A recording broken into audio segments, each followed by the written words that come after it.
Cricket ആരാധകർ ആകാംക്ഷയുടെ മുൾമുനയിലാണ്. ജനുവരി 11 ആരംഭിക്കുന്ന ന്യൂസിലാൻഡിനെതിരായ 3 മത്സരങ്ങളുടെ ഏകദിന പരമ്പരയ്ക്കുള്ള ഇന്ത്യൻ ടീമിനെ BCCI ഉടൻ പ്രഖ്യാപിക്കും. വെറുമൊരു ഉഭയകക്ഷി പരമ്പര എന്നതിലുപരി അടുത്ത വർഷം നടക്കാനിരിക്കുന്ന ഏകദിന ലോകകപ്പിലേക്കുള്ള ഇന്ത്യയുടെ ആദ്യ ചുവടുവയ്പായാണ് ഈ പരമ്പരയെ ക്രിക്കറ്റ് പണ്ഡിതർ വിലയിരുത്തുന്നത്. T20 ലോകകപ്പ് ടീമിനെ നേരത്തെ തന്നെ പ്രഖ്യാപിച്ചിരുന്നെങ്കിലും ഏകദിന ടീമിന്റെ കാര്യത്തിൽ സെലക്ടർമാർ അതീവ ജാഗ്രതയിലാണ്.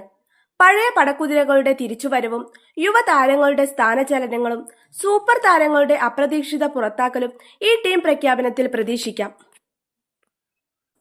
ആഭ്യന്തര ക്രിക്കറ്റിലെ പ്രകടനങ്ങളും ഫിറ്റ്നസ് റിപ്പോർട്ടുകളും അടിസ്ഥാനമാക്കി സെലക്ടർമാർ തയ്യാറാക്കുന്ന സാധ്യതാ പട്ടികയിലെ പ്രധാന വിശേഷങ്ങൾ എന്തൊക്കെയാണെന്ന് പരിശോധിക്കാം. മുഹമ്മദ് ഷമി കാത്തിരുന്ന തിരിച്ചുവരവ്. ഈ ടീം പ്രഖ്യാപനത്തിലെ ഏറ്റവും വലിയ ആകർഷണം ഇന്ത്യൻ പേസ് ബൌളിംഗിന്റെ കുന്തമുനയായ മുഹമ്മദ് ഷമിയുടെ തിരിച്ചുവരവായിരിക്കും. ICC ചാമ്പ്യൻസ് ട്രോഫി ഫൈനലിന് ശേഷം ഇന്ത്യൻ ജേഴ്സിയിൽ കാണാതിരുന്ന ഷമി നീണ്ട ഇടവേളയ്ക്ക് ശേഷം ടീമിലേക്ക് മടങ്ങിയെത്താൻ ഒരുങ്ങുകയാണ്. പരിക്കും വിശ്രമവും കാരണം ടീമിൽ നിന്ന് വിട്ടുനിന്ന ഷമിയുടെ അഭാവം പല നിർണായക മത്സരങ്ങളിലും ഇന്ത്യ അറിഞ്ഞിരുന്നു. BCCI വൃത്തങ്ങളെ ഉദ്ധരിച്ച് NDTV റിപ്പോർട്ട് ചെയ്യുന്നത് പ്രകാരം ഷമിയെ ടീമിലെടുക്കുന്ന കാര്യത്തിൽ സജീവമായ ചർച്ചകൾ നടക്കുന്നുണ്ട്. ഒരേയൊരു കടമ്പ അദ്ദേഹത്തിന്റെ ഫിറ്റ്നസ് മാത്രമാണ്.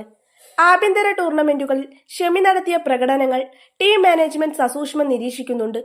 ലോകകപ്പ് അടുത്തു നിൽക്കെ ഷമിയെപ്പോലൊരു അനുഭവ സമ്പന്നനായ ബൌളറെ മാറ്റി നിർത്താൻ ഇന്ത്യക്ക് കഴിയില്ല. വിക്കറ്റുകൾ വീഴ്ത്താനുള്ള അദ്ദേഹത്തിന്റെ സ്വാഭാവികമായ കഴിവ് ഇന്ത്യക്ക് അനിവാര്യമാണ്. സെലക്ഷൻ റഡാറിൽ ഷമി ഉണ്ടെന്നും ന്യൂസിലാൻഡ് പരമ്പരയിലൂടെ അദ്ദേഹം രാജകീയമായി തിരിച്ചെത്തുമെന്നും ഏകദേശം ഉറപ്പായിട്ടുണ്ട്. മലയാളി ക്രിക്കറ്റ് ആരാധകരെ സംബന്ധിച്ചിടത്തോളം അത്ര ശുഭകരമായ വാർത്തയല്ല പുറത്തുവരുന്നത്. T20 ലോകകപ്പ് സ്ക്വാഡിൽ സഞ്ജു സാംസൺ 1-ാം നമ്പർ വിക്കറ്റ് കീപ്പറായി സ്ഥാനം പിടിച്ചിട്ടുണ്ടെങ്കിലും ഏകദിന ടീമിൽ അദ്ദേഹത്തിന് ഇടം ലഭിക്കാൻ സാധ്യതയില്ലെന്നാണ് റിപ്പോർട്ടുകൾ. സഞ്ജുവിന് പകരം വിക്കറ്റ് കീപ്പർ ബാറ്ററായി ഇഷാൻ കിഷൻ ടീമിലെത്താനാണ് സാധ്യത. T20 പരമ്പരയിലും ലോകകപ്പ് സ്ക്വാഡിലും ഇതിനോടകം ഇടം പിടിച്ച ഇഷാൻ ഇപ്പോൾ മികച്ച ഫോമിലാണ്. ഋഷഭ് പന്തിനും സഞ്ജു സാംസണും മുകളിൽ ഇഷാന് സെലക്ടർമാർ മുൻഗണന നൽകുന്നു എന്നത് ശ്രദ്ധേയമാണ്. ഇടംകയ്യൻ ബാറ്റർ എന്ന ആനുകൂല്യവും ഇന്നിംഗ്സ് ഓപ്പൺ ചെയ്യാനും മധ്യനിരയിൽ കളിക്കാനുമുള്ള കഴിവും ഇഷാന് തുണയാകുന്നു. ഋഷഭ് പന്തും ടീമിൽ നിന്ന് പുറത്തായേക്കും എന്നാണ് സൂചന. ഏകദിന ലോകകപ്പ് പദ്ധതികളിൽ സഞ്ജുവിനേക്കാൾ ഇഷാൻ കിഷനാണ് മാനേജ്മെന്റ് പ്രാധാന്യം നൽകുന്നത് എന്നത് വ്യക്തമാക്കാനായിരിക്കും ഈ തീരുമാനം. സഞ്ജുവിനെ സംബന്ധിച്ചിടത്തോളം ഇത് വലിയൊരു തിരിച്ചടിയാണ്. ഗില്ലിന് കീഴിൽ രോഹിത്തും കോഹ്ലിയും. ഈ പരമ്പരയിലെ മറ്റൊരു കൗതുകം ടീമിന്റെ നേതൃനിരയിലാണ്. പരിക്കേറ്റ് വിശ്രമത്തിലായിരിക്കുന്ന ശുഭ്മാൻ ഗിൽ ക്യാപ്റ്റനായി ടീമിൽ തിരിച്ചെത്തും.